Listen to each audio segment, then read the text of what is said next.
এই রাজ্য সহ ভিন রাজ্য ঝাড়খণ্ড ও ওড়িশা তাদেরও নিয়োগ করা হয়েছে। বিচারকদের নিয়োগের নির্দেশ, ভিন রাজ্য থেকে বিচারক এনে এসআর এর কাজ শেষের নির্দেশ। এসআর এর কাজ শেষের নির্দেশ সুপ্রিম কোর্টের। ভিন রাজ্যের বিচারক নিয়োগ হলে ভাষা নিয়ে সমস্যা, বিচারকদের নিয়োগ আটকাতে মন্তব্য কল্যাণের।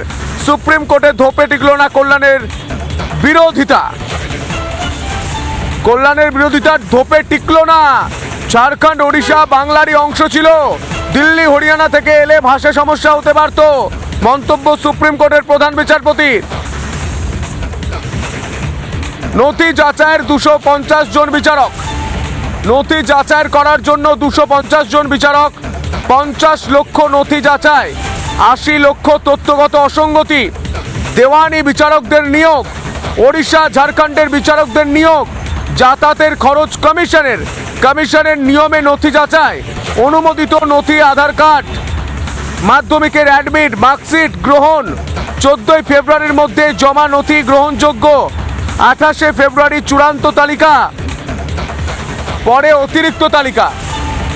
সুপ্রিম কোর্টও একটা জিনিস বুঝতে পেরেছে যে এই রাজ্য সরকার ইনস্ট্রুমেন্টালিটিস গুলোকে দিনের পর দিন কিভাবে ব্যবহার করে এই গোটা প্রক্রিয়াটাকে ব্যাহত করতে চেয়েছে। সরকার ঘুরপথে এই নিচুতলার জুডিশিয়াল অফিসারদের প্রভাবিত করার চেষ্টা করছে।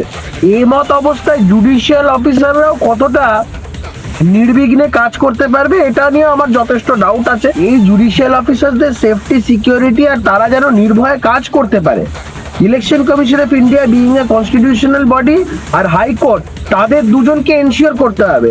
সাথে সাথে জুডিশিয়াল অফিসারদেরও এটা মাথায় রাখতে হবে যে তাদেরকে অনেস্টি, ইন্টিগ্রিটি এবং সাহসিকতার সাথে কাজ করতে হবে। যদি তারা কোনো গন্ডগোল করেন বা শাসক দলের সাথে যদি যোগসাজশ রেখে কাজ করে বা ভয়ের চোটে মাথা নত করে কাজ করে এমন কিছু হলো যেটা বেআইনি হিসেবে প্রতিপন্ন হয়, তাহলে তো law will take its own course.